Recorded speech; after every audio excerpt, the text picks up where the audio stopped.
In 2022, the Cleveland Browns gave one man $230 million, 3 first-round draft picks, the entire future of their franchise. He played 19 games in 4 years. He never won a playoff game. He never made the Pro Bowl. He tore his Achilles twice. And somehow, he is still on the roster. And the kid who is about to take his job was picked 144th overall by the same team that paid that man $230 million, only in Cleveland. This is the story of 2 quarterbacks, 1 broken franchise, and the most complicated position battle in the NFL heading into the 2026 season. One of them is trying to salvage a career that should have defined a generation. The other is trying to claim a job that was never supposed to be his yet. By the time training camp ends, one of them is starting week 1 for the Cleveland Browns. And the decision the coaches make in that building in Berea, Ohio, will echo through this franchise for the next decade. This is the battle for Cleveland. Let's get into it.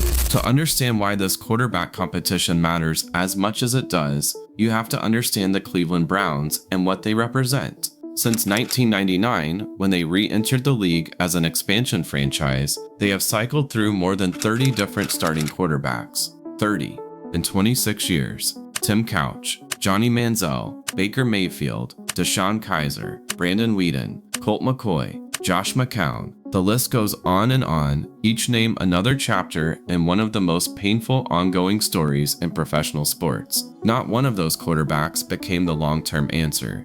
Not one of them led Cleveland to sustained playoff contention. Every spring, the same promise is made. Every autumn, the clock rewinds. The search begins again. Cleveland fans have learned through years of heartbreak to be skeptical of everything and believe in nothing until a quarterback has earned it over multiple seasons on a winning team. The 2022 Deshaun Watson trade was supposed to end all of that. The Browns surrendered 3 first-round picks and handed Watson the largest fully guaranteed contract in NFL history at the time. $230 million, every dollar protected. It was a kind of all-in bet that says, we're done searching. This is the guy. This is it. It wasn't. And now, in the summer of 2026, the Browns are right back where they've been every single year since Bill Belichick roamed those sidelines, looking for a quarterback. Again. Deshaun Watson grew up in Gainesville, Georgia, in public housing. His family had received support from Habitat for Humanity, and as a teenager, he appeared in a viral photo handing a symbolic check back to that same organization, a kid already trying to give back before he had anything to give. He went to Clemson, led the Tigers to a national championship in 2016 by throwing the go-ahead touchdown with 1 second left against Alabama, and was drafted 12th overall by the Houston Texans in 2017. By 2020, he was leading the NFL in passing yards with 4,823, going to his 3rd consecutive Pro Bowl, and looking like one of the 3 or 4 best quarterbacks in the game. He was 25 years old. The world was his. Then the lawsuits came. More than 27 women filed civil suits against Watson, alleging sexual misconduct during private massage sessions. 2 Texas grand juries declined to press criminal charges. Watson settled 24 of the suits confidentially and denied any wrongdoing. The final 2 lawsuits were dismissed in February of 2026, formally closing the legal chapter of his story. But the damage to his public image was done, and the Cleveland Browns took that on willingly when they traded for him anyway in March of 2022, handing him that $230 million contract and surrendering 3 first-round picks that the Texans used to build an entire contending roster around Will Anderson, Tank Dell, and several other contributors. Cleveland's ownership acknowledged the mistake publicly. Jimmy Haslam sat in front of reporters in 2025 and called the Watson trade a big swing and a miss. By that point, the numbers told the whole story on their own. In 4 years as a Brown, Watson appeared in just 19 games. He went 9-10 as a starter. He fractured his throwing shoulder in 2023, tore his Achilles in 2024, re-tore it in recovery, and needed a second surgery in January of 2025, costing him the entire 2025 season. He never once made the playoffs in Cleveland. He never once came close to performing at the level of a quarterback who cost his franchise $250 million. And yet here he is in 2026, still a Brown, still owed $46 million this season alone. He arrived at OTAs and minicamp moving better than anyone expected. His legs looked fluid coming off 2 Achilles surgeries. His arm looked sharp, and ESPN reported he was moving like a major athlete again. He then voluntarily came back to Berea early during the summer break, brought his personal physical therapist up from Florida, brought his private quarterback coach to work with him at the facility, and organized a passing camp in South Florida for his offensive teammates. That is not the behavior of a man who has accepted a backup role. Watson wants this job. He needs it, and he is doing everything in his power to take it. But Cleveland insider Zach Jackson of The Athletic watched him closely during minicamp and wasn't convinced. His assessment was direct and unflinching. Watson is the same inconsistent and accurate player he has always been in Cleveland. Not accurate, bad decisions, just not any good. There is no point, Jackson argued, in a Browns team playing for the future, putting Deshaun Watson on the field. He is never going to take that next step. That is the weight Watson carries into training camp, the weight of the broken promise, the enormous contract, the injuries, the controversy, and 4 years of Cleveland disappointment, all stacked on the shoulders of a 30-year-old quarterback trying to convince a new coaching staff to trust him one more time. Shedeur Sanders was born into football royalty. His father is Deion Sanders, prime time, one of the greatest cornerbacks in NFL history, an 8-time Pro Bowler, a Hall of Famer. Growing up with that name means every throw you make is scrutinized, every decision second-guessed, every achievement filtered through the question of whether you earned it or inherited it. Shedeur has spent his entire career answering that question on the field, where the answers are impossible to fake. He started at Jackson State under his father's coaching, went 23-3 as a starter, and completed over 68% of his passes for nearly 7,000 yards and 70 touchdowns across 2 seasons. Then Deion took the Colorado job. Shedeur followed, and in 2024, he posted one of the most statistically dominant seasons by any college quarterback in the country, completing 74% of his passes, the highest rate in the entire FBS, for 4,134 yards, 37 touchdowns, and just 10 interceptions.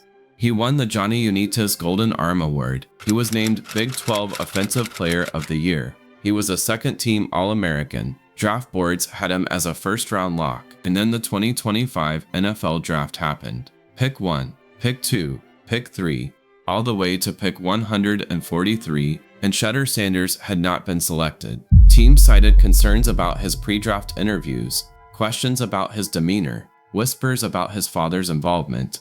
Whether any of it was legitimate or whether it was bias in politics disguised as evaluation is a debate that will never be fully resolved. What is not debatable is what happened next. The Cleveland Browns traded up to take Shedeur Sanders 144th overall, and his father Deion later said that watching his son fall through that draft was one of the hardest things he had ever witnessed. He said when he saw Shedeur without his shirt, he saw the scars of everything his son had been through, that he had gone through hell, but he had made it through. The 2025 season in Cleveland was not easy. Shedeur was QB4 to start training camp, never saw a first-team rep all summer, and didn't take a snap until the second half of a Week 11 loss to Baltimore. But the moment he got on the field, something changed. He started the Browns' final 7 games of the season. In Week 14 against the Tennessee Titans, he threw for 364 yards and 4 total touchdowns, the most passing yards in franchise history by a rookie, and one of only 2 rookie quarterbacks in NFL history, alongside Joe Burrow, to produce 350 passing yards, 3 touchdowns, and a rushing score in the same game. He went to the Pro Bowl as a replacement, a selection that drew criticism. But you can't go to the Pro Bowl if you haven't produced real numbers, and Shedeur Sanders had. He also had his worst game the very next week, 3 interceptions against the Chicago Bears. He held onto the ball too long at times, took too many sacks, struggled to process NFL defenses at full speed. He is not a finished product. Nobody reasonable ever claimed he was. But the ceiling was undeniable, the poise was real, and when head coach Kevin Stefanski was fired after a 4-12 season and new coach Todd Monken arrived, Shedeur Sanders had made enough of an impression that the conversation about the starting job was suddenly very different from what anyone had expected. When the Browns opened their offseason program in the spring of 2026, the expectation was straightforward. Watson was a veteran with a massive contract and the fresh start under a new offense. He would get the first team reps. He would prove he was healthy. He would open the season as the starter, and Shedeur Sanders would continue developing behind him. That was the assumption. It did not survive contact with reality. Through OTAs and into mandatory minicamp in June, Watson was inconsistent. The accuracy issues, the processing delays, the decisions under pressure that don't hold up, the same problems Cleveland has watched for 4 years were still present. He had his moments. His mobility looked better than expected post-surgery, and his arm still works. But the overall picture was uneven in a way that reminded everyone who watched exactly why the last 4 years had been so frustrating. Sanders, meanwhile, was sharp and decisive in a way that went beyond what even his supporters had projected. He was commanding the huddle. He was getting the ball out on time. He was earning first-team reps not as a courtesy, but because the coaching staff felt he had performed well enough to deserve them. Head coach Todd Monken and quarterbacks coach Mike Bajakian both spoke publicly about Sanders in ways that carried genuine weight, and Monken said something that landed like a bombshell for anyone paying close attention. He said both quarterbacks had played well enough to earn the right to compete to start, not that Watson was a guy and Sanders was the backup. Both of them had earned the right to compete. ESPN's Jeremy Fowler, NFL Live. Watson went into the spring as a clear favorite, and then Shedeur Sanders has bridged the gap at least somewhat. Sanders was decisive, and I was told he's got a presence about him that the coaching staff noticed that they might have underestimated a little bit. I expect this to go deep into the preseason. That is not the kind of thing you say about a player who is simply going through the motions of a competition that has already been decided behind closed doors. Sanders moved the needle. He actually moved it. Watson responded in the most telling way possible, with extra work. He came back to Berea early on his summer break, brought his physical therapist and his private quarterback coach with him, and then organized a team passing camp in South Florida for his offensive skill players. Classic veteran leadership move. Classic I'm not going down without a fight behavior from a man who has everything to prove and nothing left to lose. And how did Shedeur Sanders respond to Watson hosting a separate passing camp? He said he wanted to join it. He talked about the QB room being connected, all of them communicating, none of them trying to create separation. He talked about the team, not about himself. That kind of answer from a young quarterback fighting for a starting job tells you something about his maturity that no completion percentage can capture. Shedeur Sanders, Browns mandatory minicamp. We're a team. If one of us chooses to do something, we're all going to do it together. It's not an individual thing. The QB room, we're all connected. We're all cool. Monken has been careful in his public comments, making clear that no decision will be made until the pads come on and the preseason games begin. He is right that spring football in shorts and shells is not real football, but the direction of the conversation has unmistakably shifted, and it shifted because Shedeur Sanders made it shift. When the Browns report to training camp in late July, 3 things will decide this competition. First, the first team rep count. Whoever gets the majority of starting snaps with the first offense in the opening days of camp is the quarterback the staff trusts most in the room. Second, red zone and 2-minute drill performance, where processing speed and decision-making under pressure get exposed without the luxury of wide-open spring football passing lanes. Third, and most important, the preseason games. Monken has been explicit that game reps will carry real weight.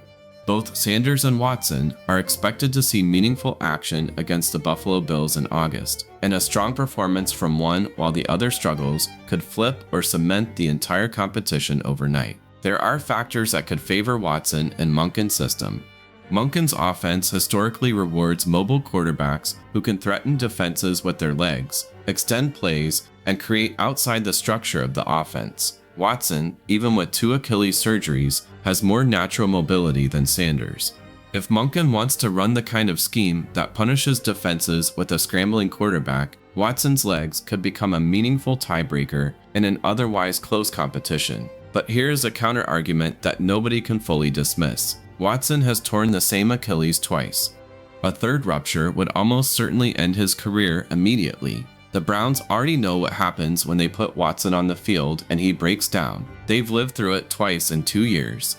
Is the front office genuinely willing to run that risk again, knowing that the result of another Watson injury is handing the job to Sanders anyway, when they could simply start the young quarterback now and begin building something real? The contract math also cannot be ignored. Watson is owed enormous money regardless of what happens on the field. Releasing him comes with a dead cap charge so large it would reshape the entire roster. The Browns are financially stuck with him through the end of this contract. Some around the league believe the front office is quietly hoping Watson plays well enough to attract trade interest, that this competition is partly about discovering whether any team would take on Watson's contract if the Browns sent draft capital alongside him, freeing Cleveland to fully commit to Sanders without the shadow of an expensive veteran on the depth chart. And then there is the biggest question of all, the one that goes beyond football. What does it mean for this city and this franchise if Shedeur Sanders wins this job on merit? What does it mean that a player selected 144th overall, a player whose draft slide was one of the most controversial in recent history, a player who people assumed was only in Cleveland because the Browns were desperate and had nothing to lose? What does it mean if that player outcompetes a $230 million veteran and earns a starting job of one of the NFL's most desperate franchises in a fair fight? It means the scars were worth it. It means the hell his father talked about produced something real. It means that sometimes a draft board gets it wrong, and the tape doesn't lie. And for a city that has been burned so many times by so many quarterbacks, it means something close to hope, which is a feeling Cleveland fans have learned to hold very carefully because it has been taken away so many times before. Here is where I stand. I think Shedeur Sanders wins this competition. Not because Deshaun Watson cannot play, he might surprise people, but because the healthiest thing for this franchise, after 4 years of paying tribute to a mistake, is clarity. And the clearest signal Cleveland can send about their future is handing the keys to a young quarterback who earned them before he was ever supposed to have them.